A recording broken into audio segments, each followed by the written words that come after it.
uma palavra da parte de Deus para abençoar a sua vida. Na verdade, eu quero continuar falando daquilo que eu venho falando, estou falando há 3 semanas. Amém, irmãos? Há 3 semanas estamos aqui ministrando acerca do amor de Deus. Todos os dias você ouve do amor de Deus, de histórias diferentes, de maneiras diferentes. Deus, ele traz para nós arrependimento, amém? Porque arrependimento não é remorso, é mudança de mente, é mudança de ideia. Você pensava de uma forma, mas ao ouvir a palavra, a sua mente, ela se arrependeu e passou a pensar de outra maneira, a enxergar e valorizar de outra maneira.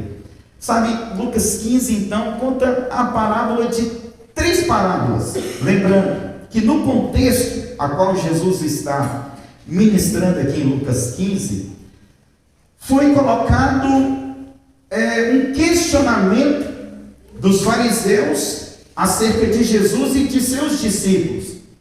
Qual foi esse questionamento? O porquê Jesus estava comendo com quem? Com os pecadores. Então os religiosos, os fariseus, estavam comentando: olha, Senhor, por que os seus discípulos e você comem com esses pecadores? Então veja bem, nesse contexto, nós temos aqui 2 grupos de pessoas.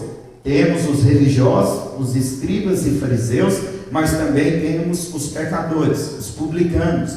Então Jesus chama e prega essas 3 parábolas. Qual foi a primeira parábola? A da ovelha perdida. E da ovelha perdida, Jesus estava mostrando a imagem do bom pastor. Então, qual que era o arrependimento que Jesus queria mostrar? Para que, tanto para o religioso que estava perdido na sua religião, como também para o pecador que estava atolado no pecado. Que o bom pastor era ele. Que foi o bom pastor que contou as 100 ovelhas, percebeu que faltava quantas? Quantas? Uma. E o que ele fez? Foi atrás em busca dela. Aí encontrou, trouxe-a no seu ombro, levou para casa, curou a ovelha, celebrou festa juntamente com seus amigos, e a palavra termina dizendo que houve o quê? Festa. Por um pecador que se arrepende. Então há festa. Então veja bem, depois no outro domingo eu falei sobre a dracma perdida.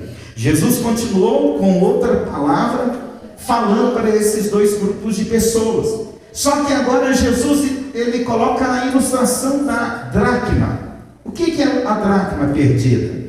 A parábola conta que uma mulher tinha quantas dracmas, irmãos? 10. Fala para o seu irmão, 10. Ela perdeu o quê? Uma. Sobraram quantas? 9. E eu ministrei e falei para você que na Bíblia tudo é pedagogo, tudo é para o ensino, inclusive os números, tem o seu significado. Por exemplo, o número 1 é o número de quem? De Deus. Fala para o seu irmão, de Deus. O número 10 na Bíblia significa algo completo. E o número 9 é o número da ingratidão, porque Jesus, ele fala que 10 leprosos chegaram até ele a fim de ser curados.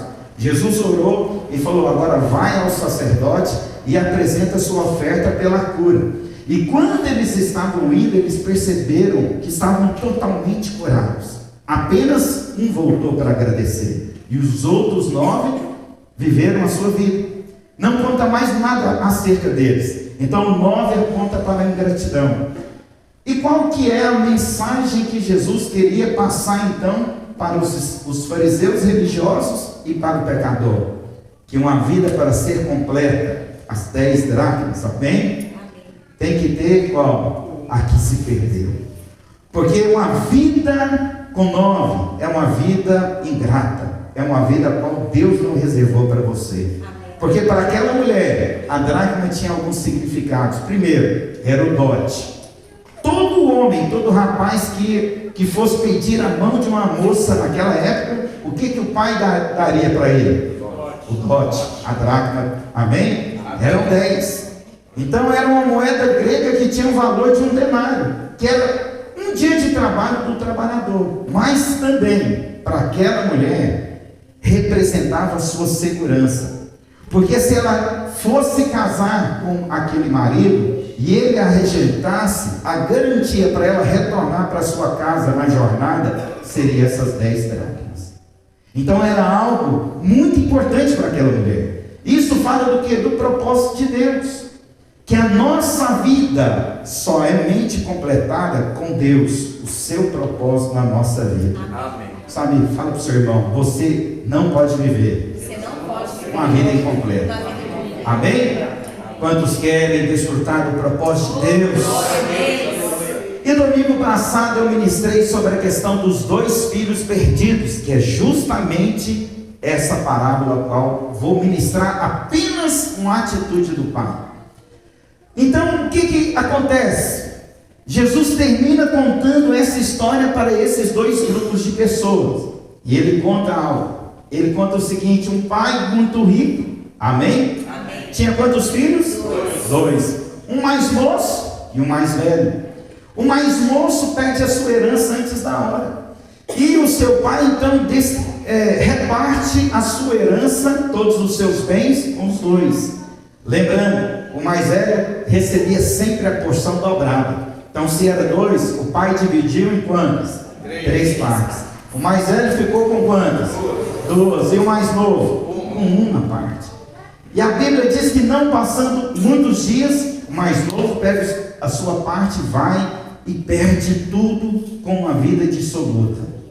E quando ele estava passando fome numa terra distante, ele lembrou que os trabalhadores do seu pai tinham o quê? Pão todos os dias. E ele falou: vou voltar, estou arrependido. Eu vou voltar para a casa do meu pai, vou pedir perdão, vou falar para ele: pai, trata-me pelo menos como um dos teus trabalhadores. Amém? Amém. E lembrando que existia a diferença do trabalhador e do servo. O servo era aquele que habitava na propriedade e trabalhava para o dono da propriedade. E o trabalhador era o jornaleiro, era aquele que morava fora, na aldeia, e trabalhava por salário. Ou seja, o carpinteiro ia lá consertar a cerca, e ali combinava um salário, mas ele não tinha nada a ver com a propriedade. Ele sabia que no final da tarde ele ia voltar para onde? Para a sua casa. Então, na mente daquele jovem, ele estava pensando, não era na casa e muito menos no pai. Ele estava querendo pagar pelos seus erros e voltar para a sua vida. Mas entenda o seguinte: aqui entra o escândalo da graça, a qual hoje eu quero ministrar para você. Quando eu falo que, quando você ouve, nossa, fulano de tal, ele fez algo escandaloso, o que você imagina? Hein, irmãos? Uma atitude o quê? Extrema. Uma mulher saindo gritando na rua, de repente numa casa, isso é o quê? Um escândalo. Amém? Uma pessoa chegando, virando a mesa num restaurante, isso é o quê? Um escândalo. Então houve algo que este pai fez, que nessa noite eu quero que você abra os olhos do seu coração para ver o quanto Deus te ama. Porque esse pai é a figura de Deus, a qual Jesus estava apresentando para esses 2 grupos de pessoas. E também hoje ele quer apresentar para você. Veja bem, quais foram as palavras quando ao regresso do seu filho? A Bíblia diz que o pai avistou o filho que perdeu tudo retornando para sua casa. E veja bem, 2 coisas que um ancião judeu jamais faria. Primeiro, correr. Fala para o seu irmão: um judeu ancião jamais correria. Amém? Por quê? Porque as nossas vestimentas são totalmente diferentes das orientais. São vestidos. Então, se ele fosse correr, o que ele tinha que fazer? Levantar o vestido e fazer o quê? Correr. E quando ele levantasse, ele mostrar a sua nudez. Então, olha só. A palavra de Deus diz que o pai correu e foi ao encontro do seu filho para abafar. Presta bem atenção. O nosso pai, ele teve uma atitude para abafar aquilo que aquele jovem tinha feito. Porque tanto para uma cultura ocidental como uma cultura oriental, que era daquela, 2 coisas que um filho jamais faria: jamais faz. Se você contar essa história lá no Oriente Médio, isso é algo escandaloso. Primeiro, um filho jamais falaria alto com seu pai. Lá no contexto do Oriente Médio, jamais um filho fala o quê? Alto com seu pai. Jamais. Isso é algo impensável para eles. E outra coisa que jamais um filho faria: corrigir o seu pai. Jamais um filho corrigiria o seu pai, porque isso é uma atitude de desonra. Presta bem atenção em um princípio que eu vou ensinar para você. Correção de Deus, fala para o seu irmão, é de cima para baixo. É da onde? De cima para baixo. Ou seja, de pai para filho, de líder para liderado. Correção que vem de baixo para cima se chama rebeldia. Ah, mas se tiver errado, tem alguém acima, Deus, que vai tratar. Mas jamais você pode se colocar na posição de liderado, corrigir aquele que te lidera. O erro do líder é o seu teste, para ver onde está o seu coração. E o líder vai tratar com aquele que lidera ele. Amém? Então fala para o seu irmão, jamais, meu irmão. Você é filho. Fale alto com seus pais. Jamais tente os corrigir. Amém? Então esse era o contexto. Estava ali esses dois grupos de pessoas e Jesus contando essa história, que no contexto lá é escandalosa, até para nós. Um filho chegar para o pai e falar assim: Joana, pai, já que você não morre, faz o seguinte, me dá a parte que cabe, que eu estou indo embora. Como que seria a imagem sua com seu filho? Como que você enxergaria essa atitude? Seria um escândalo ou não? Mas veja bem, esse filho então veio, o pai o abraçou, e o pai, ele mandou trazer o que? Quem lembra? A melhor o que? Roupa, anel no dedo e sandália nos pés. E depois ele bradou isso aqui, ó, Lucas 15, 23 ao 24, que diz assim. Eu esqueci de mandar para você colocar. Eita Deus, tem um PowerPoint aí, abre aí para mim, fazendo favor. Que diz assim, Lucas 15, 23 ao 24. O pai, porém, disse: matai o bezerro cevado, comamos e nos alegramos. Aleluias, aleluias. Diga comigo, repete assim bem forte. O pai, porém, disse: matai o bezerro cevado, comamos e nos alegremos. Aleluia. Dá uma salva de palmas ao Senhor. Aleluia, aleluia. E é justamente aqui que está o escândalo da graça. A atitude do pai para abafar o erro do seu filho, para que aquele filho que estava regressando tivesse agora segurança para estar relacionando com seu pai. Então veja bem, você sabe que a imagem de pai, pode passar no próximo PowerPoint, fazendo favor. Ali, olha aquelas imagens ali. Depois da Segunda Guerra Mundial, Reginaldo, o que aconteceu com a figura de pai nos programas de televisão e também nos desenhos animados? Geralmente você pega aqui, quem é da galera dos anos 80 vai identificar alguns aqui, amém? Por exemplo, tem aqui a Jane e o Gênio. O pai era o quê? Um paspalhão. Nós temos ali os Flintstones. Você tem ali, quem que é o Barney e qual que é o Fred? Era o paspalhão, todos os dois. Depois nós temos os Simpsons, os mais atuais. Quem que é o mais descabeceado ali? O pai. Quem, irmão? O pai. Depois você tem o Jetson. Aquilo ali é antigo, hein? Eita, glória. Eu vi, hein? O pai também era o paspalhão. Você vê ali a família dinossauro. Como que era o grito? Como que é? Não é a mamãe. O que o filho fazia com o pai lá no desenho? Corrigia, falava alto. E o pai era o quê? Um paspalhão. E nós temos ali a Vila do Chaves. Quem via Chaves aí? Todo mundo via Chaves, amém? Quem não via Chaves, que atira a primeira pedra. Amém? Todo mundo via. E os homens da vida eram o quê? Todos uns paspalhões. Então a figura de pai, ela foi o quê? Desfigurada. Mas no Oriente Médio não era assim. A figura mais importante dentro de uma casa é o pai. E na falta do pai, é o filho mais velho. Então veja bem, por que eu quero ministrar com você a respeito da atitude do pai mandar matar o bezerro cevado?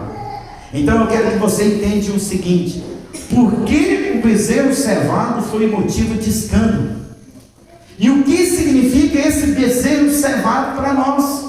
Então, em primeiro lugar, fala para o seu irmão, porque o bezerro cevado fala do desejo do pai pelo retorno do filho. Mais forte, pelo retorno do filho. Amém. Amém? Então, bezerro cevado significa o quê? Um bezerro gordo. Olha ali, que bezerro gordo. Quem quer ter um bezerro desse aí? Amém. Eita, glória a Deus. Amém? Imagina uma fazenda com muitos cevados desses. Eita, glória. Então, o bezerro cevado era aquele bezerro cheio, gordo, bem nutrido, que comia comidas especiais. Não era um bezerro normal. O que o fazendeiro fazia naquela época? Ele, no seu rebanho, ele separava alguns bezerros para cevar, para criar separadamente para datas especiais, como por exemplo, o nascimento de uma criança. O que o pai fazia? Ele pegava do bezerro aonde? Cevado, e mandava matar, e ali celebrava. Quando uma filha ia casar, da onde que saiu o churrasco? Da onde, irmãos? Dos bezerros cevados. Se o retorno, o regresso de uma pessoa que foi estudar para fora e que agora estava voltando, esse era um momento de celebração. O que o pai mandava fazer? Pega um dos bezerros cevados e mata. Vamos celebrar o retorno. Mas presta atenção, quando o pai falou no bezerro cevado, ele não falou um dos, ele falou o quê? O bezerro cevado. Artigo definido. Existia um bezerro entre aquele rebanho, os que estavam cevando, que era especialmente para o regresso do filho.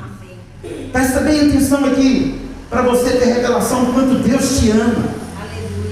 Desde o momento que aquele jovem pediu herança, se rebelou e foi embora para uma terra distante, o pai separou um bezerro para cevar, porque ele acreditava na volta do filho. E naquele tempo tinha que ser cevado pelo menos um ano. Então nós podemos entender que pelo menos um ano esse jovem esteve fora, e o pai todos os dias pensando no regresso do seu filho. Eu fico imaginando aquele pai, ele mesmo cuidando daquele bezerro, porque era o bezerro, era o especial, era o bezerro que celebraria o retorno do seu filho. Eu fico imaginando ele ali colocando uma ração especial, falando: engorda muito, porque eu tenho certeza aquele que foi embora vai voltar. Eu vou celebrar um jantar especial, vou convidar a todos, porque eu tenho certeza no retorno do meu filho. Enquanto o filho não acreditava no amor do pai e foi embora, o pai todos os dias estava motivado e esperando o regresso do filho. Então olha para o seu irmão e fala assim: esse é o nosso pai, que cevou o boi para o seu retorno, meu filho. Amém, irmão? Quem pode dar um glória a Deus? Olha que coisa poderosa. Enquanto nós pensávamos que Deus não acreditava em nós, meu irmão, Deus já estava cevando o boi para celebrar o seu retorno, para ver você chegando na casa, para celebrar, porque isso é a maior alegria. Então, na parábola do filho pródigo, o pai tipifica Deus, e presta bem atenção que o ponto central dessa parábola não é os dois filhos, é a atitude do pai. O pai está em todos os versículos praticamente aqui. Por quê? Porque Jesus estava mostrando ali para aqueles dois grupos de pessoas a importância importância que é o regresso do Filho. Aqueles que estavam fora da religião, que estavam perdidos na sua religião, na sua tradição, mas para aqueles que também estavam perdidos no seu pecado. Deus, Ele está cevando, fala para o seu irmão, Deus está cevando o boi, porque Ele tem certeza que muitos filhos regressarão.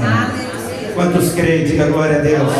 Quantos já visualizam o nosso encontro regressando muitos filhos e nós matando o boi cevado? Amém, irmãos? Olha o que Ezequiel capítulo 18 verso 23 diz: acaso tenho eu prazer na morte do perverso? Diz o Senhor Deus, não desejo eu antes que ele se converta dos seus maus caminhos e viva.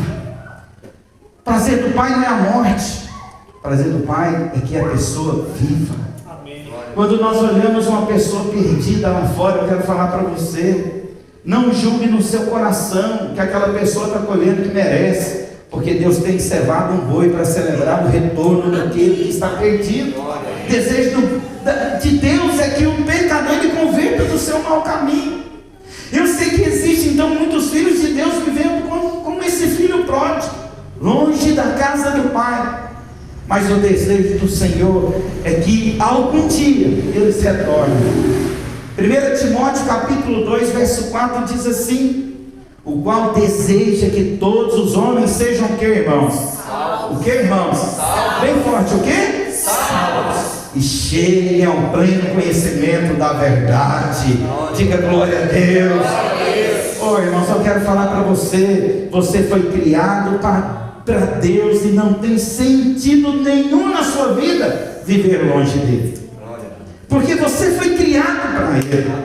Olha para o seu irmão, para o querido irmão que está do seu lado e fala para ele: fomos criados para Deus e não há sentido nenhum em viver longe dele. Quem crê nisso dá uma glória a Deus. Então, ao mandar cevar o boi, ele mostra que o Pai esperava esse filho retornar. Assim é o nosso Pai Celestial. Assim Ele tem demonstrado o seu amor. Ele espera pacientemente a volta daqueles que estão longe. Isaías, capítulo 30, verso 18, diz que Deus espera com paciência e com misericórdia. Deus tem sido paciencioso para quê? Para que você pudesse retornar para casa. Diga glória a Deus.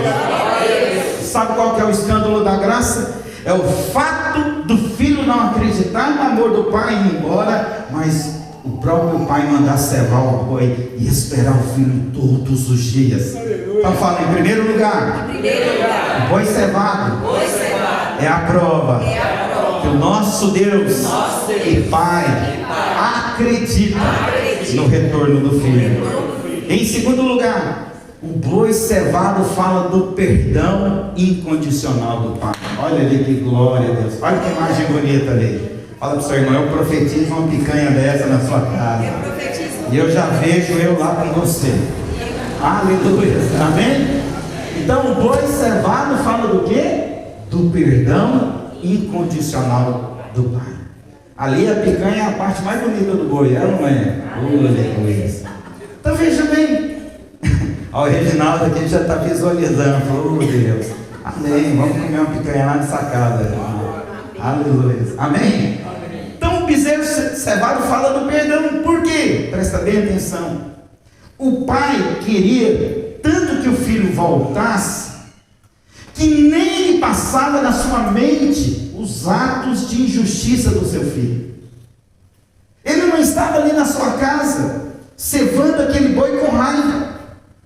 Ele não estava lá mandando o servo cuidar do boi com raiva, falando: se aquele miserável voltar um dia, fazer o quê? Vamos matar esse boi aqui? Não, ele estava cuidando, porque ele queria que quando o filho regressasse, entendesse o perdão que estava disponível para ele. É importante você entender que não há pecado maior do que a graça de Deus. Aleluia. Não importa o que você fez ontem, agora há pouco ou no seu passado, há um perdão disponível para você. há muita graça. Deus quer demonstrar amor para você viver uma vida livre da escravidão, de uma vida religiosa, onde você não sente Deus, mas depende de uma tradição, mas como também da libertação de um pecado, de uma vida pecaminosa. Olha só o que está escrito em Jeremias 29, versículo 11, 31 e 34. Eu sei os pensamentos que tenho a seu respeito, diz a respeito de vós, diz o Senhor. Pensamentos do que, irmãos? De paz e não de mal. O que vai acontecer? Perdoarei as suas iniquidades, dos seus pecados jamais me lembrarei. Vamos, glória a Deus nessa hora. Esse é o nosso Pai. Esse é o Pai que mandou cevar o boi e está esperando o filho com esse coração, que dos pecados dele jamais se lembraria. E a segurança é essa. Sabe, irmãos, estudando a teologia sobre o pecado, existem 3 níveis de pecado. Fala para o seu irmão, fala assim: o pecado original. Amém? Qual que é o pecado original? O que iniciou em Adão. E a partir de Adão, todos nasceram o quê? Pecadores. Então é o pecado original. Fala para o seu irmão, fala assim: o pecado imperdoável. Qual que é o pecado que é imperdoável? Contra o Espírito Santo. Uma blasfêmia contra o Espírito Santo. Então jamais zombe de alguma ação pelo Espírito Santo. Se você não tem certeza se é do homem ou se é de Deus, fique calado, porque pecar contra o Espírito Santo é muito sério. Você pode zombar de Jesus, você pode zombar do Pai, mas quando zomba do Espírito Santo não tem perdão. As pessoas zombam em nome de Jesus. Zombam ou não zombam? Zombam. As pessoas zombam contra Deus, o nosso Pai. Zombam. Mas contra o Espírito Santo é um pecado imperdoável. Não tem perdão. E tem o pecado factual. Qual que é os pecados factuais? Aquele que nós cometemos. Mentimos, enganamos. Amém? E tem na Igreja Católica definido em 2 níveis, que são os pecados mortais e veniais. Mas na cultura judaica, para uma pessoa se manter sem pecados, ela deveria cumprir 613 mandamentos. Amém? Na Torá tem quantos mandamentos? 613 mandamentos. E esses 613 mandamentos está dividido em 2 grupos. Primeiro grupo, fala para o seu irmão, mandamentos positivos, a qual você cumpria e receberia bênção. Amém? Quantos são? 248. E depois tem 365 mandamentos negativos, a qual se você não cumprir, receberia maldições. São o que? Exortações. Então veja bem, não sei se você sabe, mas fala para o seu irmão, fala assim: o seu corpo tem 248 ossos. Quantos? Quantos mandamentos de bênção tinha? 248. Isso aponta o que? Que o seu corpo clama para viver uma vida sem pecado. Porque o pecado, o que faz com o seu corpo? Hein, irmãos? Traz maldição, doença, amém? Mas também tem os 365 mandamentos, que são de acordo aos dias do ano solar. Quantos dias nós temos ao ano? Quantos, irmãos? Então olha só, os dias, quando você lembra do dia também, ele está clamando para você não viver uma vida de pecado, porque atrairá a maldição. Só que tem um porém aqui: nenhum ser humano é capaz de cumprir toda a lei. Ninguém conseguiria nem os 248 e muito menos os 365. Ai, pastor, mas o que nos resta? Estar debaixo do sangue do Cordeiro. Porque a palavra de Deus em 1 de João diz que Deus, o sangue de Jesus, não perdoa só 10 pecados, não perdoou só 248, não só perdoou 365, mas perdoou o que? Todo o pecado. Aleluia. Diga glória a Deus. Assim é graça demais.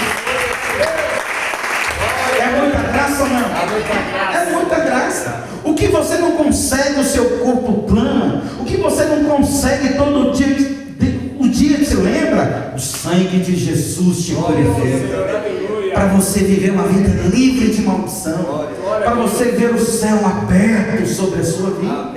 Imagina o regresso daquele jovem, a cabeça dele. Na cabeça dele ele lembrava dos 248 mandamentos e dos 365 também, porque era a cultura dele.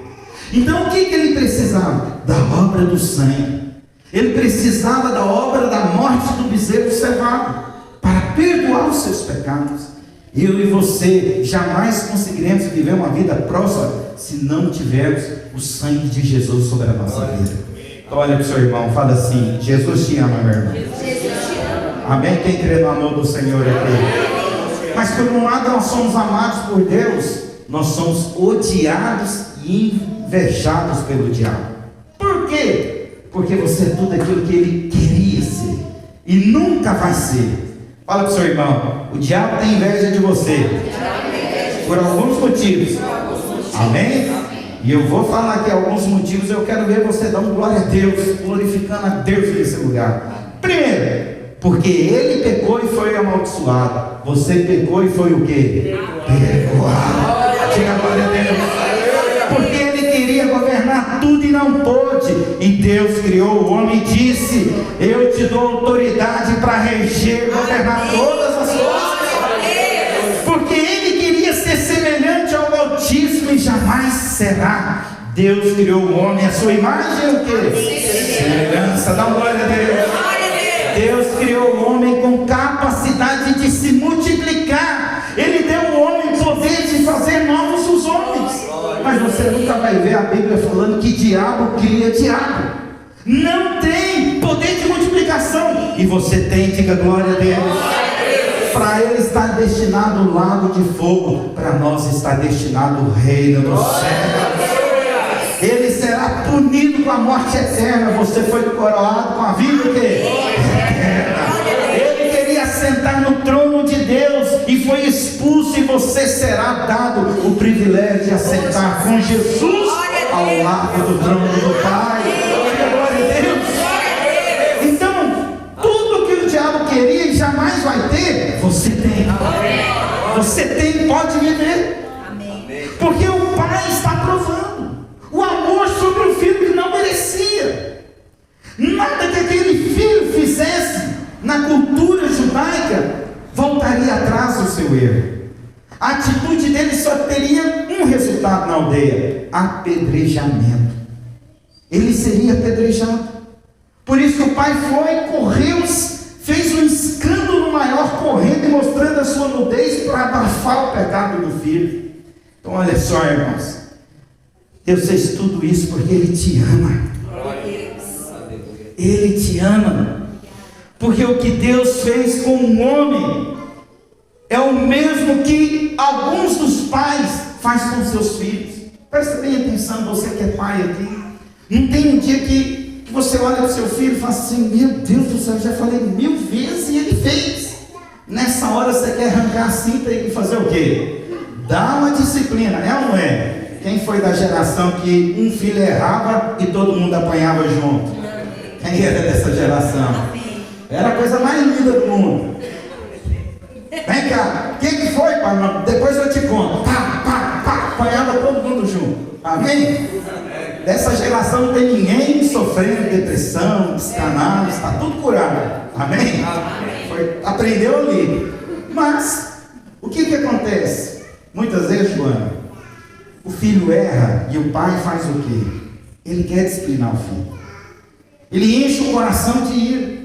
Aí acontece que ele traz o menino na sala e geralmente tem um sofá ali. O que ele faz? Ele arranca o cinto e fala: olha, eu te falei 1000 vezes. E sabe o que eu quero nessa hora? Ele mira o sofá. Eu queria te dar uma cintada para você aprender nunca mais fazer isso. Sai da minha frente. Sai da minha frente. E o menino sai o quê? Desesperado, correndo. Ele apanhou? Quem que apanhou? O sofá. Quem que merecia apanhar? E quem que apanhou?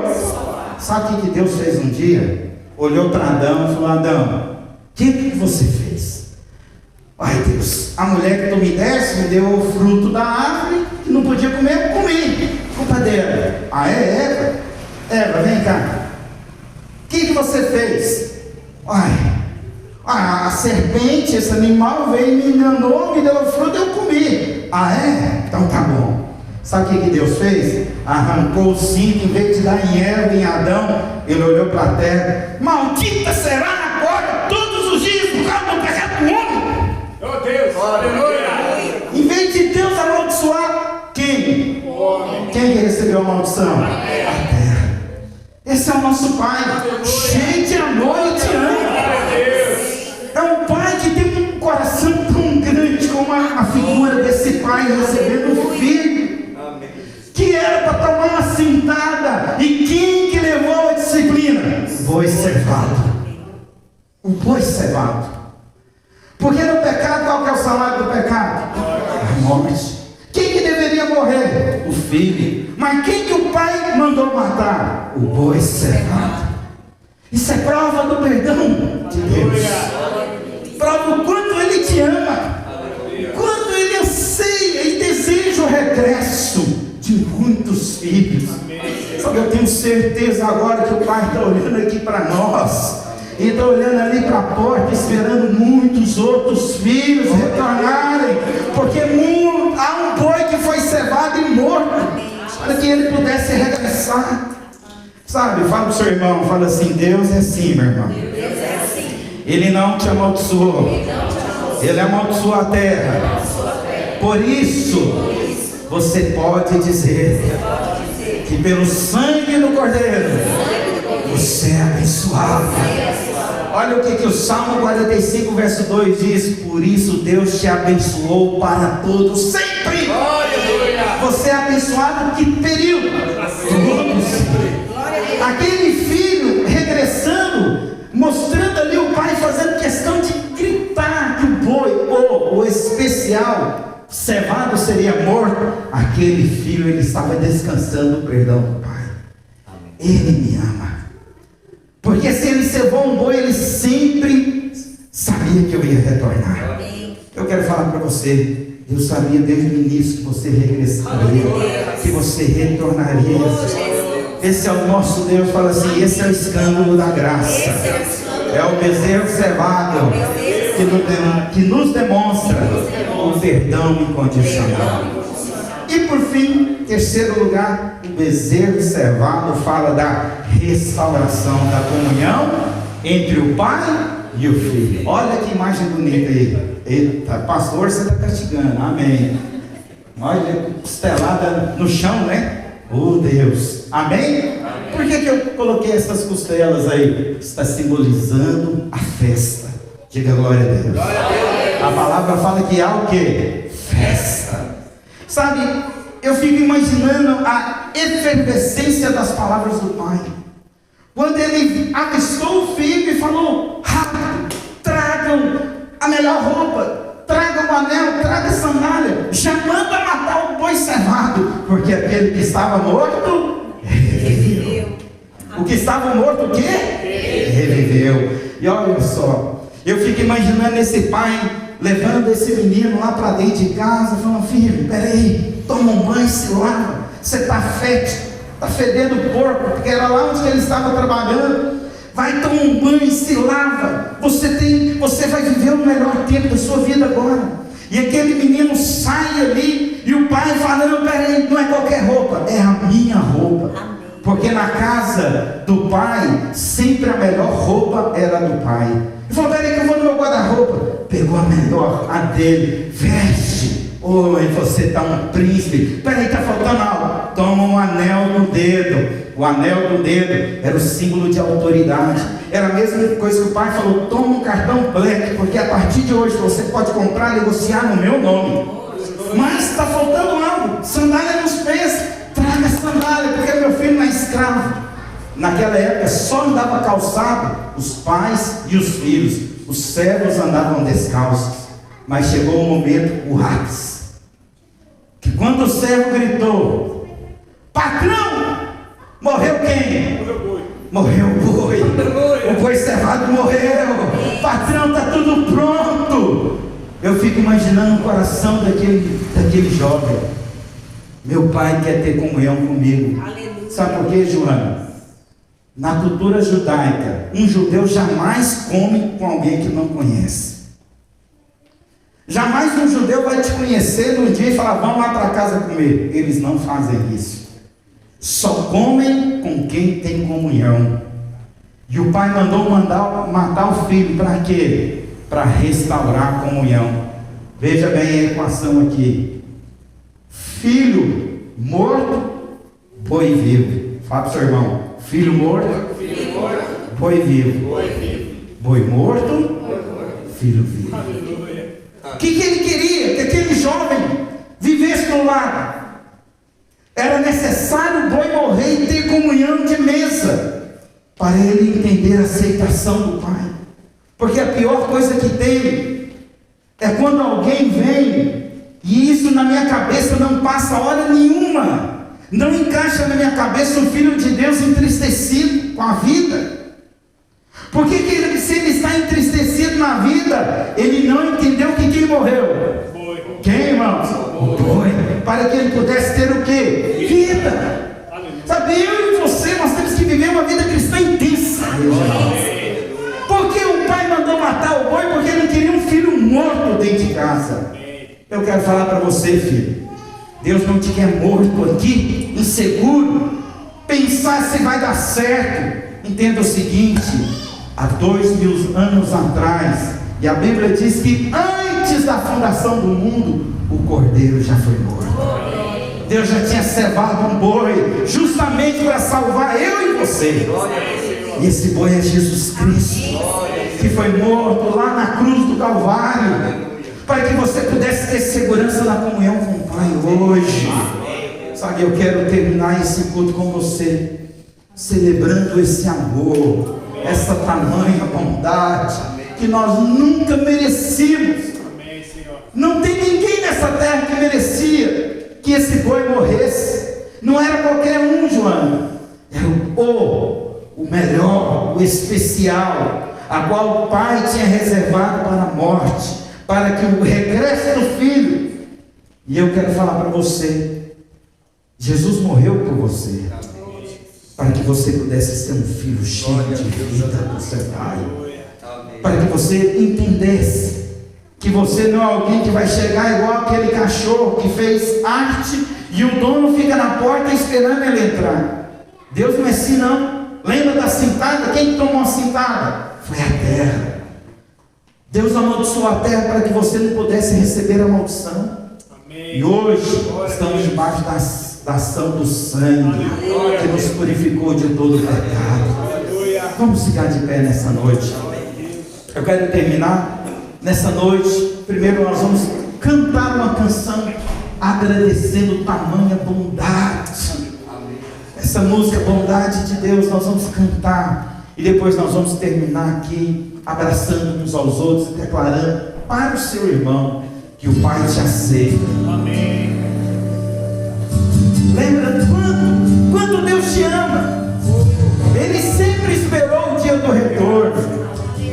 Ele tinha cevado um boi para que você pudesse regressar. Vamos cantar. Tua graça nunca falha. Todos os dias eu estou em tuas mãos. Declara. Desde quando me levanto até eu me deitar, eu cantarei da bondade de Deus. É fiel. És fiel em todo tempo. Nosso Deus é um Deus fiel. Em todo tempo tu és tão bom. Todo fôlego que tem, eu cantarei da bondade. Chegue na mão do seu irmão. Somos família de Deus. Vamos cantar essa canção juntos. Hoje é dia de festa nesse lugar. O cordeiro morreu, o boi cevado morreu, Jesus Cristo. Tua presença me conforta. Diga. Sei que és meu Pai.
Espírito Santo. Repete essa oração comigo. Diga assim: Senhor Jesus, nessa noite, estou aqui reconhecendo tamanha bondade do Senhor para comigo. Eu sou o filho que saiu, mas que hoje regressa. Estou aqui para reconciliar com o seu amor. Perdoa os meus pecados. Senhor Jesus, eu creio. Lá na cruz, o Senhor morreu para que eu pudesse ter vida e ser perdoado pelo teu sangue.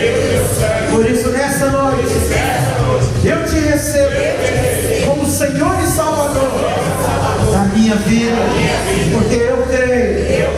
O Senhor cevou o boi para que eu pudesse retornar do dia. Muito obrigado, porque Jesus é esse boi que foi morto e eu fui salvo. Diga glória a Deus. Diga aleluia. Dá uma salva de palmas para o Senhor Jesus.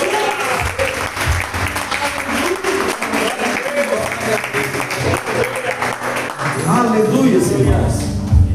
Abaixa só um pouco. Glória a Deus. Nessa noite, quem fez essa oração pela primeira vez? Você já tinha feito essa oração? Confessando o Senhor Jesus como Senhor e Salvador, reconhecendo o perdão disponível, entendendo que Ele te ama. Você já tinha feito essa oração, meu irmão? Publicamente, não? Aleluia. Amém? O irmão, por favor, fica aqui junto com o irmão. Você já tinha feito também? É Danilo? Você já tinha feito essa oração um dia? Já? Amém. Mas nessa noite eu quero falar para você, meu irmão, e para você também. Deus te ama. O que eu preguei aqui não é conto de fada, não. A história do amor de Deus para nós. Eu quero falar para você que essa família aqui, ó, dá uma glória a Deus aí, gente. Essa família aqui totalmente apaixonada com Deus, com nosso Pai, com cada filho que regressa. Quero falar para você, Deus tem uma vida que vale a pena de ser uma vida de prazer, de muita alegria. E nessa noite eu quero orar por você. O Denohai, põe as mãos aí, vamos orar por ele. Amém? Pai de amor, nessa noite nós queremos abençoar a vida do Senhor. Assim como hoje ele fez essa oração pela primeira vez, reconhecendo o Senhor como Senhor e Salvador, aceitando a obra do Calvário, crendo no perdão dos pecados. Eu abençoo a vida desse jovem, declarando a Deus que a bondade do Senhor seguirá todos os dias da sua vida. Nós cremos, ó Deus, que Jesus morreu naquela cruz para que ele pudesse regressar com alegria, com retorno para casa, para ele ter a comunhão com o seu Pai, uma comunhão livre de condenação, uma comunhão livre do medo, mas ter a segurança que o Pai o ama. E assim nós abençoamos em nome de Jesus. Diga glória a Deus. Diga aleluia. Amém, irmão? Nós estamos encerrados, mas antes de sair você vai fazer algo. Você vai escolher pessoas aí, vai olhar no olho dele e falar assim: olha, foi morto, filho vivo. Não vai viver triste aqui nessa casa, amém? Abençoa uns aos outros. Nós estamos encerrados. Deus abençoe a sua vida.